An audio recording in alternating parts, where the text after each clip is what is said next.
Entonces, queridos compañeros, si están de acuerdo, iniciamos nuestra sesión del día de hoy. Doctor Carlos Esteves, quiero compartirles un poco de quién es nuestro invitado de hoy. El doctor Carlos Esteves, Carlos Manuel Esteves Bretón. Es biólogo y magíster en biología de la Universidad Javeriana de Colombia, candidato a doctor en ingeniería de sistemas y computación de la Universidad Nacional de Colombia. Ha trabajado en la gestión administrativa universitaria desde direcciones de tecnología y direcciones de investigación en las universidades Javeriana Nacional y El Rosario de Colombia. Adicionalmente, ha sido profesor universitario de bioquímica y de bioinformática y trabajado en proyectos nacionales de investigación como en el Centro Colombiano de Genómica y Bioinformática en Ambientes Extremos. Además, ha estado vinculado desde hace 4 años con el CEDIAR, en la división de Research Intelligence, como consultor para la gestión de la investigación para la región del norte de Latinoamérica. Así pues que tenemos un invitado muy especial. Tenemos un invitado. ¿Están escuchando, compañeros? Claro. ¿Están escuchando? Sí. Sí, doctora Pilar, te escuchamos bien. Perfecto. Entonces, Carlos, bienvenido. Este auditorio es tuyo. Muchísimas gracias por compartir con nosotros este espacio. Espero que todos ustedes lo aprovechen de la mejor forma. Yo estaré aquí también conectada para al final lanzar nuestras preguntas. Muchísimas gracias, Carlos, y el auditorio es todo tuyo. Muchísimas gracias. Muchas gracias por la invitación. Siempre es un gusto poder estar compartiendo estos espacios con ustedes, y el tema de hoy en realidad son las métricas responsables el uso responsable de las métricas para procesos de investigación, como mencionaban hace un rato, pero ese es un tema un poco pesado. Entonces, les traigo esta charla que tiende a ser un poco más amena. Sin embargo, lo que quiero que quede es a qué se refiere el uso responsable de las métricas. No va a ser una charla en donde voy a hacer un listado de métricas y cuál va a ser su uso, sino a ejemplificar algunas de las métricas de investigación que se usan y cómo podría ser ese uso responsable y en qué fallas podríamos caer. Entonces, el subtítulo de esto es sobre el interesante caso de Destiny's Child y las moscas del apocalipsis. Yo no sé cómo vamos a hacer, porque les voy a hacer unas preguntas y sí me interesaría saber cómo nos interactuamos. Tenemos un chat todos, ¿verdad?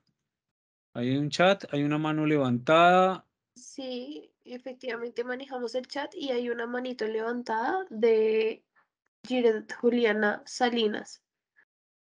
Hay una manita levantada, entonces no sé si la manita levantada está levantada por equivocación o sí, parece que sí. Bien, entonces yo aquí tengo ya el chat. O si hay genuinamente una pregunta. No, no, señores, por equivocación.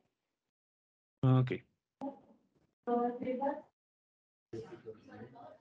Bueno, entonces vamos a avanzar. ¿Y hay un micrófono abierto en algún lado? Por favor, revisen que sus micrófonos estén cerrados para no, sobre todo si están en un lugar ruidoso, para no incomodar a los compañeros. Pero bien, listo. Entonces, avancemos. Bueno, todos se acuerdan, todos conocen a Destiny's Child. ¿Saben quién es Destiny's Child? ¿Conocen a esas chicas? Sí, grupo musical de Estados Unidos. Un Sí. grupo musical de Estados Unidos. Bueno, de ellas es interesante porque usualmente nos acordamos, bueno, nadie sabe quién es ella, ¿no? Todo el mundo sabe quién es Beyoncé, ¿cierto? Algunos saben quién es, Sí, claro. algunos saben quién es Kelly Rowland, pero nadie se acuerda de esta pobre mujer. Entonces, bueno, eso no importa hoy. lo importante es, bueno, ¿se acuerdan de Kelly y Rowland?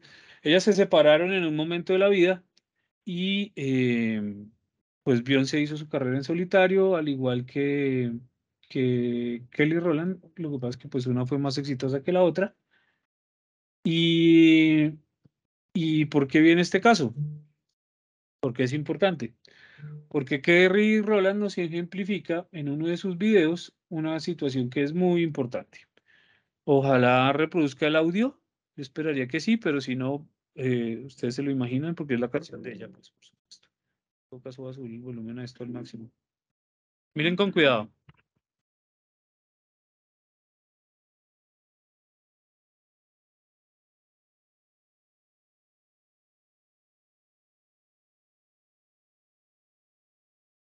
No sé si escucharon el audio, No, no hay pero audio.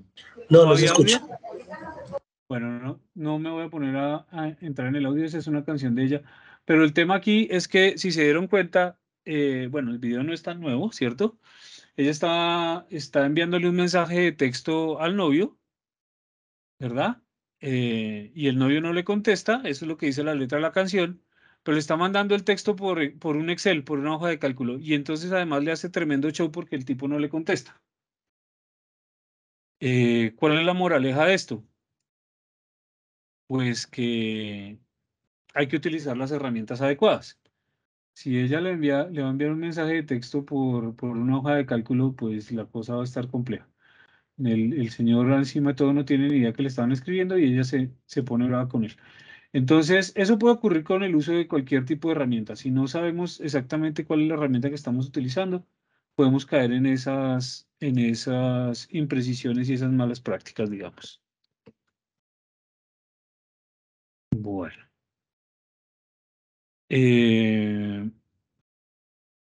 Entonces, ¿qué vamos a ver el día de hoy? El impacto normalizado por campo. Allí vamos a ver, perdónme un segundo que algo pasó con el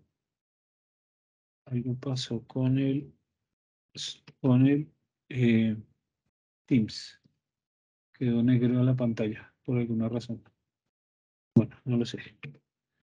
Bueno, entonces vamos a ver el impacto normalizado por campo y aquí vamos a ver el caso de Bill Gates y Born. Los índices H, edición Celebrities, la ley de Goddard, una vista al pasado y finalmente vamos a terminar con el caso de las moscas del apocalipsis. Entonces, el impacto de citación normalizado por campo, esta es una métrica que es el FWCI y vamos a ver el efecto Bill Gates y el caso Born. Entonces, ¿a qué se refiere el impacto de citas normalizado por campo?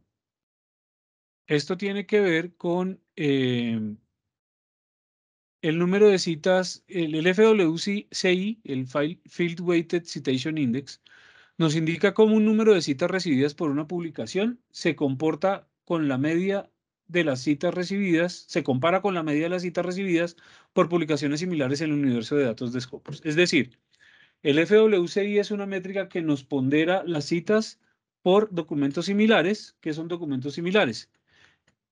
Son los que tienen el mismo tiempo de publicación, el mismo tipo de documento, son de la misma área del conocimiento y eso está ejemplificado por o más bien categorizado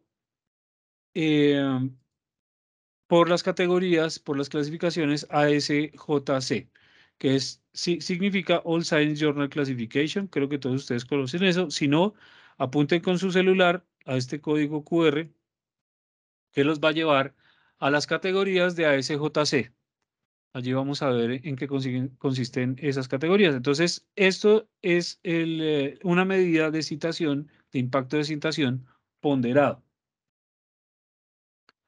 ¿Cómo se puede utilizar responsablemente ese impacto de citación ponderado? Pues bueno, los números de las publicaciones, la cantidad de publicaciones son bien importantes para hacer un buen uso. Si estamos pensando en que vamos a utilizarlo para comparar entre publicaciones individuales, es decir, comparar artículos distintos, la pregunta es si debería utilizar el FWCI. si es una publicación reciente, no debo utilizar el FWCI para comparar. ¿Por qué no? Porque no ha tenido suficiente tiempo para adquirir citas. Ustedes saben que las citas se toman un tiempo específico en adquirirse. ¿En qué debería fijarme? En el año y mes de la publicación, para saber si la publicación es reciente o no y si las publicaciones que quiero comparar están más o menos en el mismo rango. Entonces, ¿qué tiene que ocurrir? Que esa publicación, la entidad publicación, debe tener por lo menos un año desde de publicada. Si tiene un año de publicada, pues entonces yo podría pensar en poder utilizarla. Y si tiene un año de publicada, tengo que fijarme cuáles son los meses de publicación de esos documentos que quiero comparar. Bien. ¿Cómo se puede utilizar responsablemente? Entonces, si voy a comparar entre investigadores, la anterior era entre documentos, ¿no? Este es para comparar entre investigadores. ¿Debería utilizar el FWCI? No, nunca. ¿Por qué no? Porque los números pequeños de publicaciones pueden ser influidos por muchos, por una o por dos publicaciones con FWCI grandes. Entonces, una persona tiene un número de publicaciones y si alguna de esas publicaciones tiene un FWCI grande, va a cambiar el FWCI de la persona. Entonces, no debería ser justo para comparar personas. ¿En qué debo fijarme? En el efecto Bill Gates. Ya les voy a contar cuál es el efecto Bill Gates. Y si es para grupos de investigadores, tengo que hacerlo con precaución. Si el número de publicaciones es pequeño, tengo que tratar de no utilizar el FWCI, solamente para el número de publicaciones grandes entre los diferentes grupos de investigación. ¿Por qué? Por el efecto Bill Gates. ¿A qué se refiere el efecto Bill Gates? Nuestro amigo Bill Gates tiene solamente 16 publicaciones, pero esas publicaciones tienen 700 citas. Su impacto de citación ponderado del FWCI es de 3.85, o sea, casi un... Esto significa que está citado un 285% más de lo esperado para publicaciones del mismo tipo. O sea, es un índice muy alto. Pero su índice, si se dan cuenta, su índice H5 es 3 y su índice H es 8. Entonces, tienen muy poquitas de esas publicaciones, tienen muchas de las citaciones. Ahora, si lo vamos a utilizar para comparar entre facultades, ¿lo puedo utilizar? Sí. ¿Qué debo fijarme? El rango de fechas. ¿Entre universidades? Sí. ¿Entre grupos de investigadores? Sí. Hay que fijarse en el rango de fechas y el tamaño de las universidades.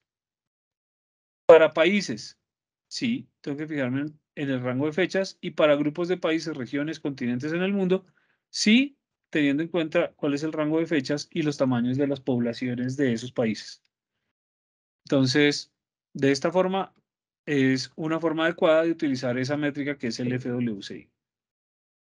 Miremos el caso de diferentes países. Entonces, tenemos a Panamá y a Bolivia. Ustedes ven que en el eje Y está el Field Weighted Citation Impact, que va desde 0 y en este caso va hasta 2.6. Panamá nos muestra un Field Weighted de 2.35, Bolivia de 1.58. Y la India nos muestra un field weighted de 0.90, la India de 0.84 y Brasil de 0.88. Esto quiere decir que los países con mayor población, el esperado en citaciones es 1 para el mundo. O sea, este es el número esperado para los tipos de documentos que se están analizando. Es decir, que ninguno de estos tres países grandes ha logrado superar las citaciones esperadas para esos tipos de documentos que tienen. Ahora, estos son los tres de los países con mayor población del mundo, mientras que Bolivia y Panamá tienen unas poblaciones muy reducidas en comparación a estos tres países. Y si ustedes se dan cuenta, la cantidad de publicaciones para Brasil son, para este periodo 2000-2021, estaba en 1.200.000 publicaciones, 2.300.000 publicaciones, y la China 8 millones casi y medio de publicaciones. Mientras que para Panamá son 9.600 y para Bolivia son 5.900. Entonces, ni siquiera 10.000 publicaciones en comparación a millones de publicaciones. Por lo tanto, esta comparación hay que tratarla con cuidado porque la población de estos dos países es muy baja. Por eso se explica que tengan un FWCI tan alto relativo a los demás países. Esto es solamente para mostrarles cómo se ve eso. En resumen, no se recomienda para pequeñas cantidades de publicaciones, como la producción de un investigador. Este tipo de cálculo se puede ver influenciado por pocas publicaciones con muchas citas, que es el efecto Bill Gates. Y el FWCI depende del tiempo. Toma en cuenta las citas recibidas en el año de publicación y los 3 años siguientes. Las publicaciones recientes no habrán adquirido tantas citas, así que el FWCI será menos estable. Un FWCI se estabiliza a medida que va pasando el tiempo. Después de 4 años ya se estabiliza bastante. Antes es una métrica que puede moverse mucho de un año al otro. El FWCI también puede encontrarse en Scopus. Entonces ustedes van a ver el FWCI para diferentes publicaciones. Por ejemplo, esta publicación tiene un FWCI de 35.56, una barbaridad de FWCI. Hay que tener cuidado con eso porque estos FWCIs tan altos, por ejemplo, este tiene 533 citaciones en Scopus. Son casos aislados, son casos específicos. Entonces hay que tener en cuenta cómo se utiliza, como ya vimos. Ahora hablemos del caso Bourne. Una de las universidades del Reino Unido con el FWCI más alto se encuentra en Cambridge. ¿Cuál creen ustedes que es la universidad del Reino Unido que está en Cambridge que tiene el impacto de citación ponderado más alto?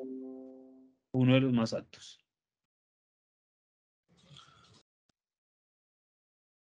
Uno de los más altos. En el Reino Unido y está en Cambridge. ¿Qué universidad creen que puede ser? El London School Economics. El London School of Economics. ¿Algún otro tiene otra idea?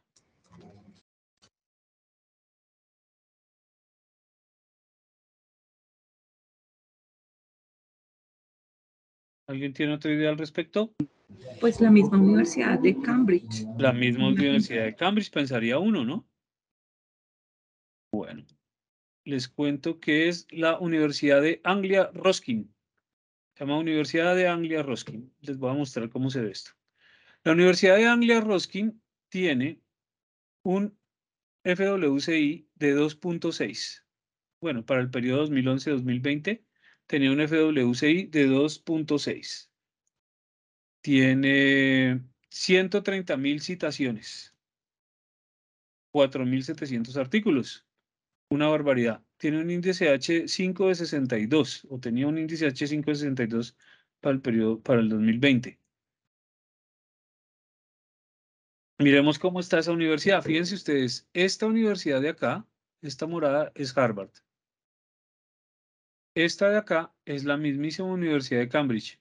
Y esta es la Universidad Anglia Ruskin. Es decir, tiene un FWCI o tenía un FWCI más alto que Cambridge mismo.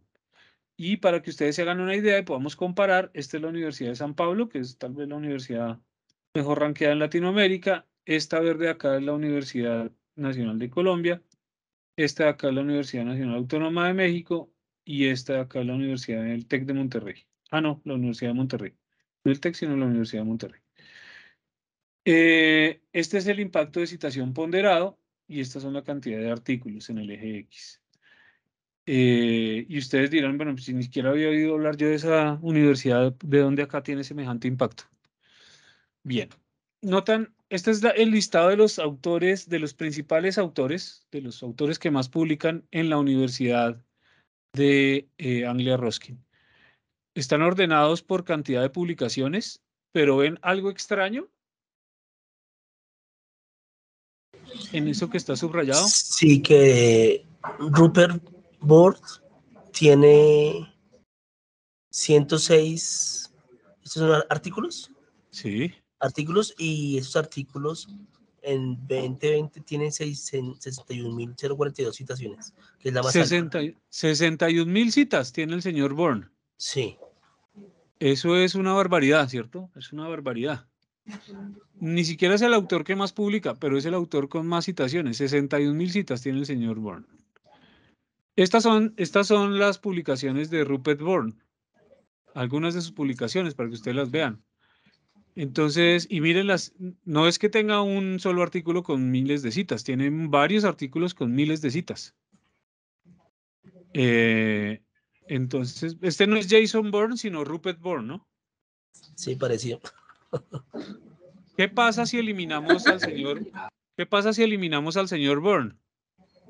Miren qué pasa con el FWCI de la universidad.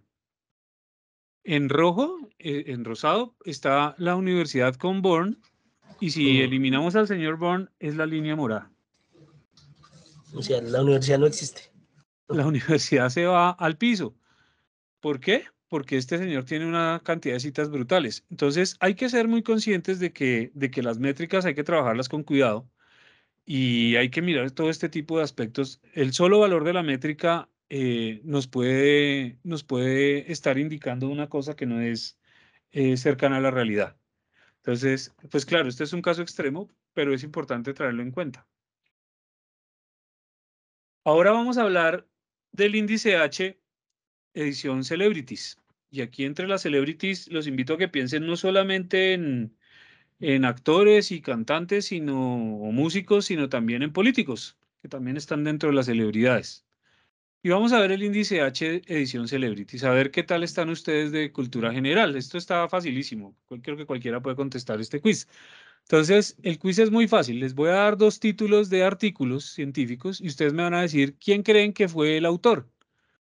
El primero dice, evaluación de la tasa constante para el SN2S y el N2SN2 para la reacción de trifluorato de carbono, bueno, no sé qué, una reacción ahí complicada, en la fase de gases.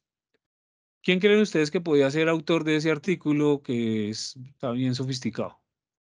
A ver quién se arriesga y da un nombre.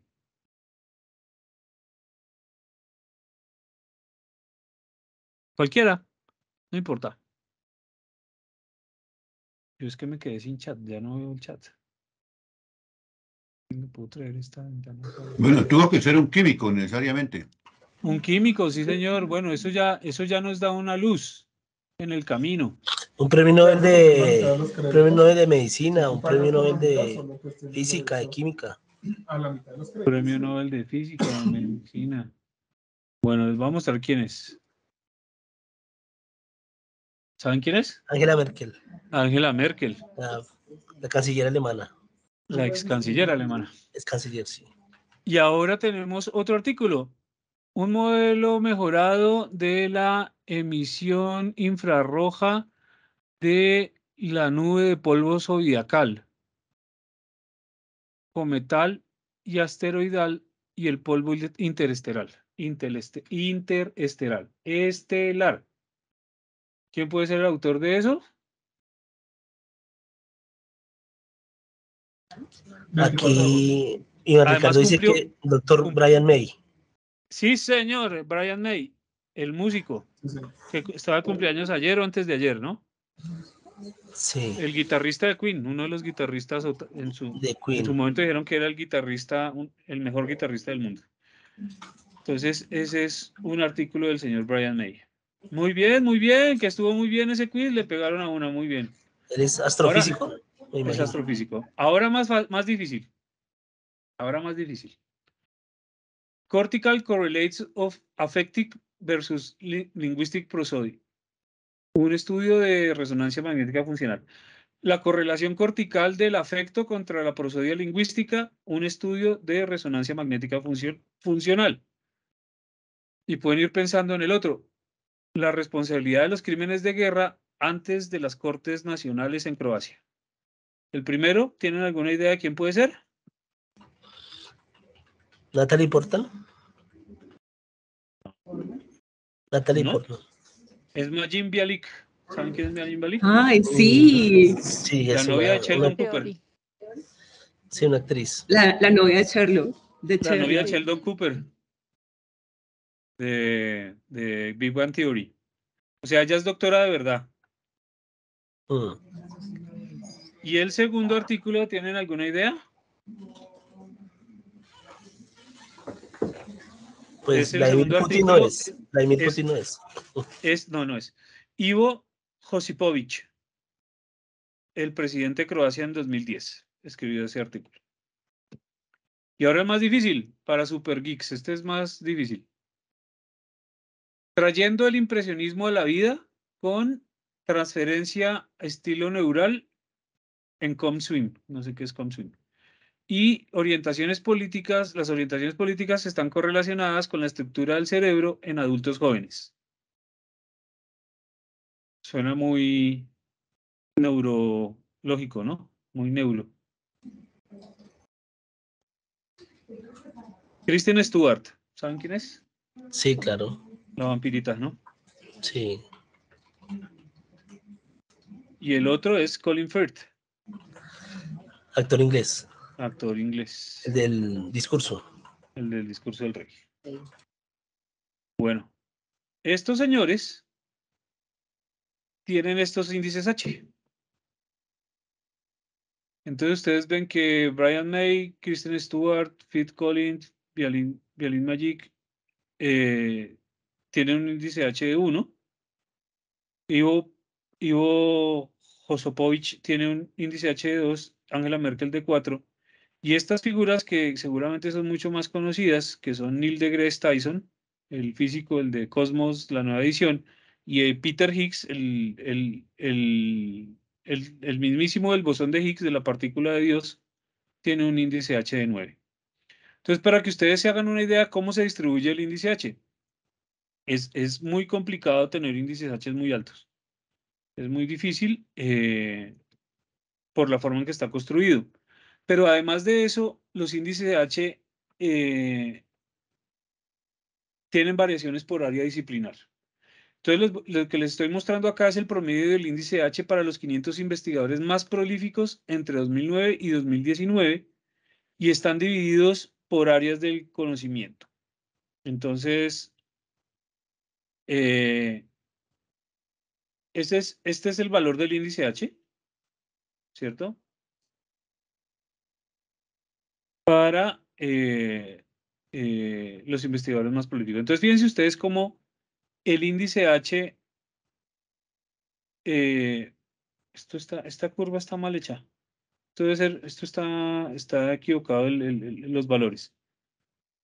Pero las gráficas, las barras sí están bien. Lo que quieren mostrar es que diferentes áreas de conocimiento tienen diferentes valores de índice H promedio. Y entonces, física y astronomía son los valores de índice H más altos, mientras, por ejemplo, para artes visuales y artes, ¿cómo se llama eso? Las que no son plásticas, las otras artes que no son plásticas y artes visuales, es el promedio más bajo, matemáticas, ciencias de computación, química y tal. ¿Por qué les muestro esto? Pues porque cuando uno va a comparar investigadores de diferentes áreas de conocimiento, hay que ser cuidadoso en que no se debe hacer con el índice H, porque las citaciones esperadas son diferentes. Entonces, para procesos de comparación entre investigadores de diferentes áreas del conocimiento, no es una buena práctica utilizar el índice H. Ahora díganme ustedes qué creen ustedes que tiene en común estos dos investigadores. El investigador A tiene 709 publicaciones, 50.700 citas colectadas en esas 709 publicaciones, es del área de medicina y esto está colectado con información desde 1990, publicaciones del 90 al 2020. Mientras el investigador B tiene 1.300 publicaciones, o sea, más publicaciones que el investigador A, tiene también más citas que el investigador A, tiene 62.000 citas en vez de 50.000, es del área de física y además la producción es solamente desde el 95 hasta el, bueno, solamente no, del 95 al 2016. ¿Qué creen ustedes que tienen estos dos investigadores en común? Que parecería que nada tienen en común. La línea de tiempo está más o menos parecida a la línea de tiempo entre uno y otro. El índice H. Ah, ok. Ambos investigadores tienen un índice H de 107. Entonces, fíjense que esto, comparar dos investigadores, ¿cómo voy a poder yo saber solo con el índice H el desempeño de un investigador? Es imposible. De ninguna manera puedo yo comparar una persona de medicina con 709 publicaciones con uno de física con 1300 publicaciones, solamente por el índice H. Entonces, esto les ejemplifica claramente cómo diferentes desempeños de investigación, muy diferentes carreras de investigación, con diferentes indicadores de investigación, tienen el mismo índice H. Por eso hay que ser muy cuidadosos cuando se utiliza el índice H en investigadores de diferentes áreas. O en entidades de diferentes áreas, no solamente investigadores. Revistas, facultades. Hay que ser cuidadosos en esto. Ahora, una pregunta que es común. ¿Por qué es diferente el índice H en Scopus y en Ceibal? Scopus se actualiza todos los días, cada 24 horas, mientras Ceibal se actualiza cada 2 semanas. Entonces, algunas publicaciones y citas nuevas tal vez no hayan sido añadidas a Ceibal y eso puede afectar el índice H antes que se refleje esa métrica en Ceibal. Entonces, hay que fijarse muy bien que cuando yo esté cuando esté utilizando Ceibal para extraer los índices H, cuál es la fecha de la colecta de datos o utilizar un rango en el cual ya no tenga esa duda de documentos recientes que hayan sido citados recientemente. Sin embargo, existe la posibilidad de que hayan colectado citas y los índices H no estén exactamente iguales. Si el investigador estaba activamente produciendo publicaciones antes de 1996, posiblemente el índice H en Ceibal sea inferior al de Scopus. Para investigadores senior que publicaron mucho antes del 96, hay que tener mucho cuidado con el valor que está de información en Ceibal. Recuerden que Ceibal colecta desde 1996.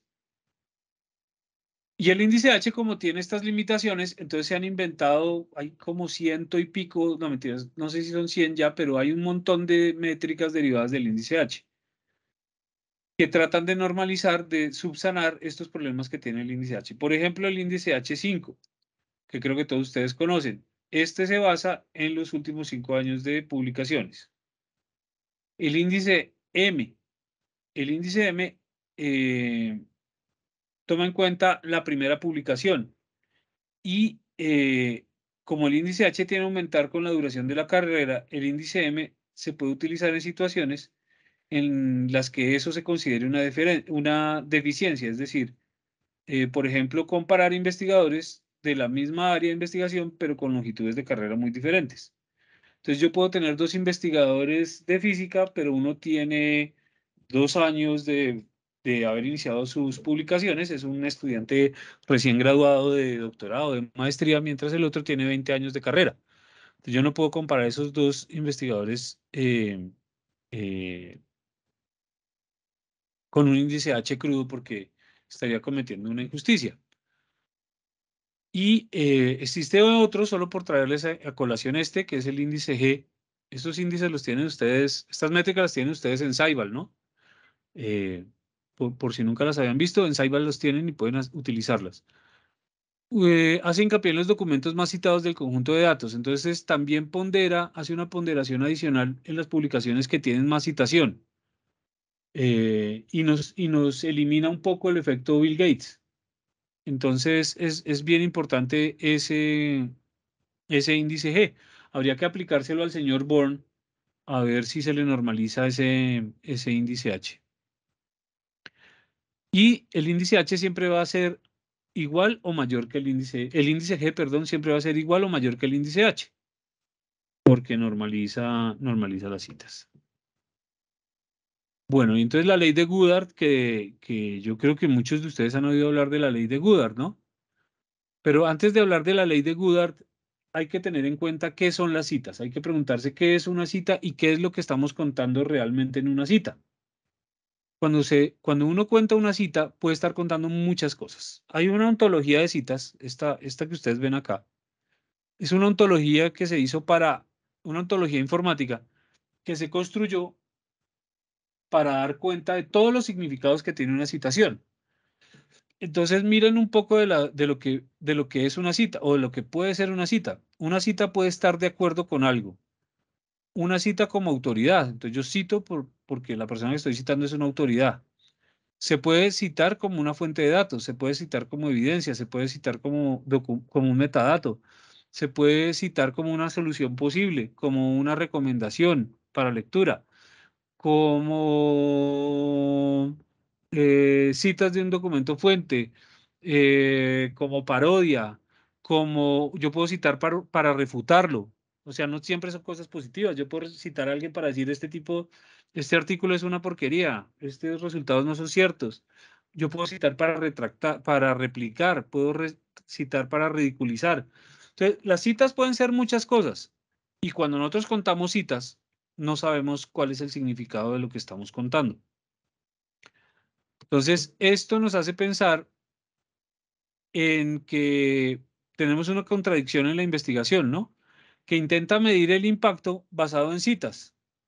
Y esto nos da una perspectiva indirecta de lo que queremos medir, de lo que estamos midiendo en realidad.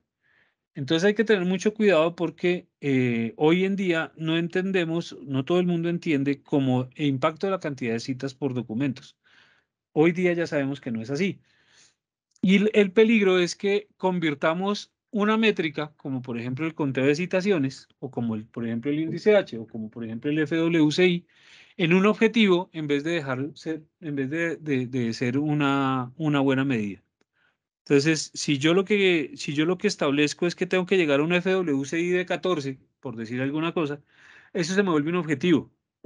O tengo que tener un índice H de 25, o de 12, o de 14. Eso se me vuelve un objetivo. Y entonces empiezan a pasar cosas que no deberían pasar. Cuando una métrica se vuelve un objetivo, veamos este ejemplo. Javier es médico y los jefes del hospital le dijeron a todos los médicos que querían 200 operaciones exitosas por médico cada 3 meses. Entonces les pusieron la métrica como objetivo. Y entonces, ¿qué hizo Javier? Javier ahora solo hace operaciones de amígdalas, que son un montón, son re fáciles y casi nunca se complican. Entonces, él ahora cumple la métrica solamente operando amígdalas. ¿En detrimento de qué? Pues del sistema de salud que necesita un médico bueno que haga otro tipo de operaciones, pero él se va a dedicar solamente a cumplir con la métrica. Otro ejemplo. Josefa trabaja en la policía de tránsito y los jefes le ponen como objetivo recaudar un monto mínimo de dinero en multas. Entonces, ¿qué hace Josefa ahora? Se dedica a hacer rondas, tanto a pie como en patrulla, por zonas de parquímetros, en donde hay parquímetros, así como en las vías primarias y en zonas de alto poder adquisitivo, en donde la gente tiene mucha plata. Con eso, ella cumple con el objetivo de recaudar ese monto mínimo de dinero en multas. Y en Colombia tenemos unos ejemplos nefastos de poner métricas como objetivos, ¿no? Bastante mucho más complicados que estos dos que traje aquí, pero pues no voy a hacer mención de eso. Entonces, nunca hay que establecer una métrica sin pensar antes qué se quiere medir y por qué es importante. Los procesos de evaluación deben permitir cambios, flexibilidad, innovación. Hay que permitir que fallen. No es lo mismo que las métricas. Las métricas son herramientas, las herramientas para evaluar. Entonces, una cosa es un proceso de evaluación y otra cosa es una métrica para la evaluación. Y hay que depender de la discreción humana, porque los humanos hacemos cosas raras, entonces eso se le puede uno salir de las manos. Y debemos entender que ninguna métrica es inmune a la ley de Goodhart. Ya lo sabemos, de la forma negativa en Colombia tenemos clarísimo eso. Entonces, gracias al profesor Ian Rowlands del Colegio Real del Colegio del Rey de Londres, vamos a poder aplicar un espejo retrovisor al tema de las métricas y el factor de impacto, para poder ver esto con muchísima más claridad. ¿Por qué gracias al profesor? Pues porque nos prestó su Web of Science para mirar el factor de impacto. Ustedes saben perfectamente que el factor de impacto no lo genera ni lo produce el Sevier, por lo tanto yo no tengo acceso a estas métricas, pero entonces el profesor nos hizo el favor de mostrarnos esto. Y entonces, aquí lo que tenemos es para el 2016 la media del factor de impacto de revistas en diferentes áreas del conocimiento. Y aquí podemos ver cómo, por ejemplo, y el factor de impacto para historia es 1, la media es 1, que es menos de 0.5, mientras que para ciencias multidisciplinares supera, casi es de 7, el factor de impacto. Pero dependiendo del área del conocimiento, esa medida cambia. Otra forma más de ejemplificar cómo estas métricas de factor de impacto son sensibles a las áreas del conocimiento. Entonces no podemos comparar por áreas de conocimiento entre diferentes áreas del conocimiento con una métrica como el factor de impacto que no normaliza. Pero también esto tiene que ver con aspectos diferentes epistemológicos de las métricas. Uno de ellos es las diferencias en la acumulación de citas. Y aquí tenemos esta gráfica en donde genética está de amarillo, las barras de amarilla son en el área de genética y las barras naranjas son en matemáticas. Entonces fijémonos acá.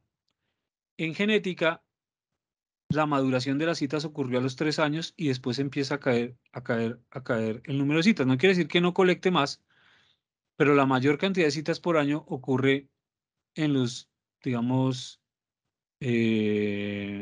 tercero, cuarto y quinto año.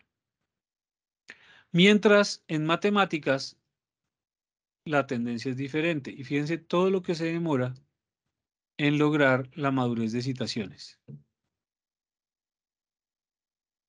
Entonces, cuando estamos hablando de factor de impacto, el factor de impacto está mirando los dos años siguientes a la publicación, en donde para genética seguramente los números serán muy altos, pero para matemáticas serán muy bajitos. ¿Por qué? Porque la métrica de factor de impacto solo colecta citas de los 2 años posteriores a la publicación. Entonces, eso es importante que lo tengamos en cuenta. Entonces, miremos las diferencias en métricas para revistas. Estas son métricas para revistas. Entonces, fíjense, CiteScore, que es el que está en Scopus, ¿cierto? El CiteScore está en Scopus, ¿está normalizado? No, no es una métrica normalizada. Tipos con Y, qué mal. Todos indexados por Scopus. O sea, todos los tipos de documentos indexados por Scopus van a tener el CiteScore. Y el periodo de años de citación que va a contar es de 4 años. El SJR, el Chimago Journal Rank, la base de datos en la que lo encuentras, por supuesto, o con la que se calcula más bien, es Scopus, pero los datos, pues la base de los datos es Scopus, pero lo calcula Chimago. ¿Es una métrica normalizada? Sí. ¿Qué tipos de documentos? Artículos, reviews, short surveys y conference papers. Lo calcula para 3 años. Es decir, que con esta métrica sí puedo comparar entre diferentes áreas. El SNP, Single Impact per Paper, la base de información es Scopus, está normalizada y lo hace para artículos y para reviews, 3 años de citación, al igual que Chimago. El factor de impacto.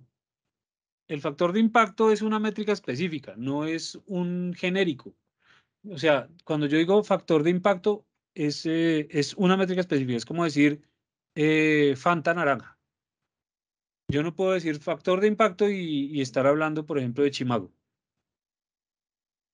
Es como decirle Coca-Cola a todas las bebidas gaseosas, digamos. Pero como es la más antigua, la gente habla del factor de impacto como si fuera un genérico y no es una métrica específica. ¿Quién la produce? Web of Science no está normalizada. Calcula esto para artículos de revisiones y papers de proceedings y solamente por 2 años de citación. Y Web of Science, como se dio cuenta que esta métrica colectaba, pues porque es histórica, colectaba muy poquitos años, entonces construyó esta métrica que se llama Leiden Factor, que está normalizada y que calcula para artículos, revisiones y artículos de conferencias. Ahora vamos a tratar el tema de la mosca del apocalipsis. ¿Por qué es importante la mosca del apocalipsis? En la bibliometría existen unos números raros que están guiados por eventos extraños. Eso pasa en bibliometría.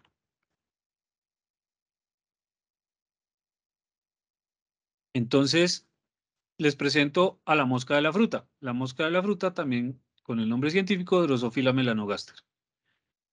Todos conocen la mosca de la fruta. Creo que todo el mundo, si deja un banano por ahí mucho tiempo en la casa, empiezan a aparecer las mosquitas de la fruta. Entonces, ustedes saben cuál es el tamaño de las moscas de la fruta. Son chiquiticas. Entonces, las moscas de la fruta, la mayoría de las moscas de la fruta, ¿cierto? Va a oscilar entre 1 y 2 milímetros. Entonces, el tamaño de las moscas de la fruta más 1 o menos 1 o menos 2 milímetros. ¿Cuál es el tamaño de la media? 4 milímetros. Esto está en centímetros. 4 milímetros. Entonces, yo puedo tener moscas de la fruta de 5 milímetros o de 6 milímetros o de 3 o de 2 milímetros. ¿Cierto? La mayoría de la población va a estar con esos tamaños de cuerpo de mosca. ¿Por qué? Porque esa es la distribución normal. Las moscas, el tamaño de las moscas se distribuye con una distribución normal, que es esta campana. Creo que todos están relacionados con esa medida estadística. Entonces, las estadísticas del tamaño de las moscas. La media de una mosca es de 4 milímetros. La mediana es de 4.5 milímetros. La moda es de 4.5 milímetros. El rango estaría entre 3.6 milímetros, las moscas más pequeñas, y las moscas más grandes entre 5.5 milímetros, con una desviación estándar de 1.9. Esa es la distribución del tamaño de las moscas. Ahora, cuando miramos las citas, la distribución de las citas de las publicaciones en Nature para el 2008, para el año 2008, miren cómo cambian estos valores. Entonces, la media de citas por publicación para la revista Nature en el 2008 era de 275.1 citas. La mediana era de 164. La moda es 0. El rango es de 0 a 4.375, es decir, los artículos que menos citaciones tienen es ninguna cita. Y el artículo que más citaciones tenía en el 2008 era 4.300. Eso nos da una desviación estándar de 366.6. Esto está 4 órdenes de magnitud de tamaño. Es una cosa impresionante. Esto, por supuesto, no se distribuye normalmente. Claramente esto no es una distribución normal, es una distribución de otro tipo. De hecho, es una distribución gamma. Y si modificáramos nosotros las moscas genéticamente, las moscas de la fruta, si las modificáramos genéticamente para que su tamaño siguiera la distribución de citas de Nature, es decir, cambiaríamos los números de las citas de Nature por el tamaño de las moscas de la fruta, ¿cierto? Y así generáramos una población de moscas. Miren lo que ocurriría. Muchísimas moscas no existirían, ¿no? Porque la moda es 0. Entonces, muchas moscas no tendrían ningún tamaño, no existirían. La moda es 0. La mayoría de las moscas, un 80% de las moscas tenían un tamaño por debajo de la media. Lo que ocurre con las citas de Nature, ¿no? La media de las citas no es la mitad de los artículos. Es el 20% de los artículos que llegan a la media. Y las moscas del apocalipsis medirían como 4 metros de longitud y se comerían todas las ensaladas de frutas de la ciudad, seguramente, y seguramente algunas de las cabezas de los investigadores que estén tomando malteada, porque el rango de tamaño es supremamente grande. Entonces, una advertencia para terminar. No se debe asumir que los que hacen las evaluaciones de investigación entiendan los principios del uso responsable de métricas que hemos discutido acá. Las áreas de investigación, el conteo de citaciones, la distribución de las citas. No debemos asumir que las personas que hacen los procesos de evaluación de investigación entiendan todo esto que acabamos de hablar acá. Además, puede ser que estas personas estén obsesionadas con el tamaño del índice H o del factor impacto de de impacto de las revistas. Puede que no estén al tanto de las diferencias de las citaciones entre las diferentes disciplinas. Y a lo mejor desconocen el universo de métricas que se pueden utilizar en la evaluación de la investigación. Entonces, el desafío para ustedes, si lo aceptan, es promover el uso apropiado de las métricas en procesos de evaluación con estos factores que hemos mencionado. Y no solo eso, sino que ustedes avancen un poco más en cómo debería ser el uso responsable de las diferentes métricas. Pues muchísimas gracias por este espacio y por el tiempo. Y si hay preguntas, pues estoy aquí para contestarlas. Nos quedan unos pocos minutos para contestar preguntas, 5 minuticos para contestar preguntas. Sí, de igual forma, pues no sé si quieran dejarlas por medio del chat o levantar la mano y vamos dando pues inicio a estas preguntas.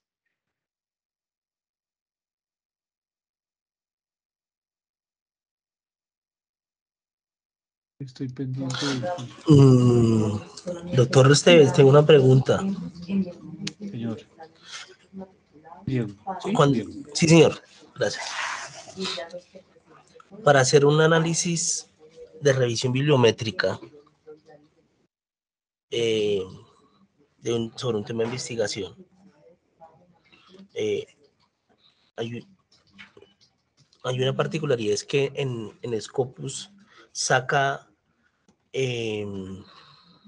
una información, en WOS saca otra información, son bases de datos diferentes, ¿sí? Sí. Y cuando lo voy a hacer por la herramienta de WOS Viewer, me saca otra información. Son las redes neuronales para poder hacer el análisis bibliométrico. Desde su experiencia, ¿cuál es la mejor estrategia para poder realizar un análisis, un artículo un análisis de revisión bibliométrica más acertado, teniendo en cuenta que son bases de datos diferentes, ¿no? Pues es que son bases de datos diferentes. Usted lo acaba de decir. Entonces tienen criterios distintos Eso es como si usted quisiera comparar, ahora que acabamos de salir de elecciones, la encuesta de Guarumen con la encuesta del Fondo Nacional de Consultoría. No son comparables. No son comparables porque utilizan métodos diferentes y utilizan muestreos diferentes. Entonces, si usted va a hacer comparación de dos bases de datos, le toca hacer el análisis para cada base de datos por separado. O le tocaría hacer cada base de datos por separado y discutir y comparar, pero sobre los resultados de los análisis. Es que ni siquiera le sirve solamente los artículos que sean similares, los artículos que estén compartidos en los dos. Porque como son bases de datos distintas, el conteo de citaciones le va a dar diferente. Sí. Sí, cuando uno lo hace, por ejemplo, si voy a buscar una palabra, no sé, cadena de suministro, logística, y con ecuaciones de búsqueda en Scopus, los resultados son diferentes y si los voy a buscar en WOS, los resultados son diferentes. En unas me pueden salir 500,000 resultados de artículos con esa palabra clave y en otros me pueden salir 8,000. La diferencia es grandísima. Recuerde usted que WOS es una base de datos, mejor dicho, no voy a hablar de WOS, voy a hablar de Scopus. Scopus es una base de datos global. Sí. WOS no es una base de datos global, está por colecciones, primero que todo.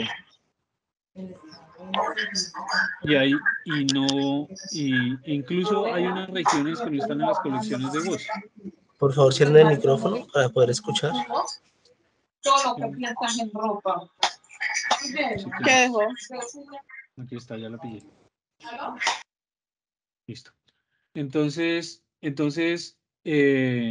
son dos bases distintas, son dos sistemas de información diferentes que no van a tener el mismo conteo de citas porque no es la misma cantidad de cosas. Es como decir que usted va a comparar el análisis de la cantidad de colombinas que se comen en un colegio en Bogotá contra las colombinas que se comen en Estados Unidos.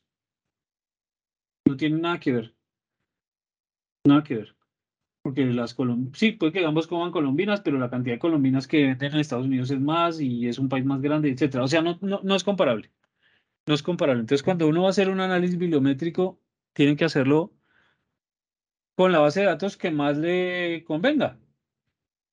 Yo en realidad, si estoy haciendo análisis bibliométrico del mundo, yo utilizaría Scopus, que es una base de datos global, mientras vos es una base de datos por colecciones. Entonces, pues eso depende del análisis que uno vaya a hacer, pero sí, claro, no es comparable ni es posible hacer eso. O sea, está mal hecho. Mejor dicho, no estaría bien. Envío lo que yo te dije que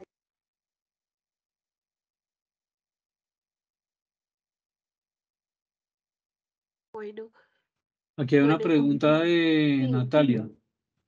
¿Qué y hay una consecuencias, qué consecuencias implicaría realizar un índice de métrica de investigación en un proyecto de alto riesgo e innovador, independientemente del campo del conocimiento, y saber si esos datos son viables?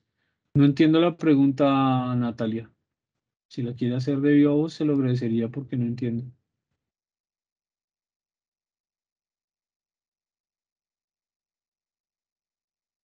bueno, no sé si hay otra persona que quiera hacer alguna otra pregunta.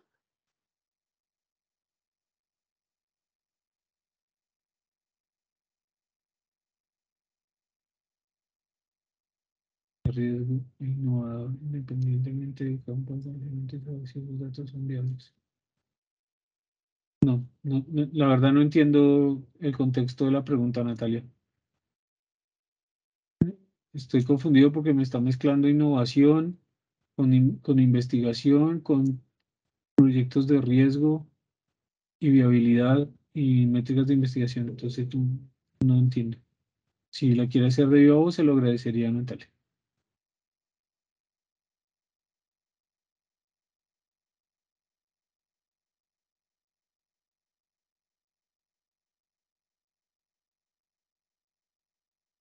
Bueno, pues son las 12 y 1 Sí, y 2. Entonces yo creo que no vamos a abusar del tiempo de almuerzo de la gente bueno, y sí, esa es ya es con la verdad. audiencia. Muchísimas gracias, Carlos, por estar invitado en nuestra charla. Como tal, muchísimas gracias a todos por asistir.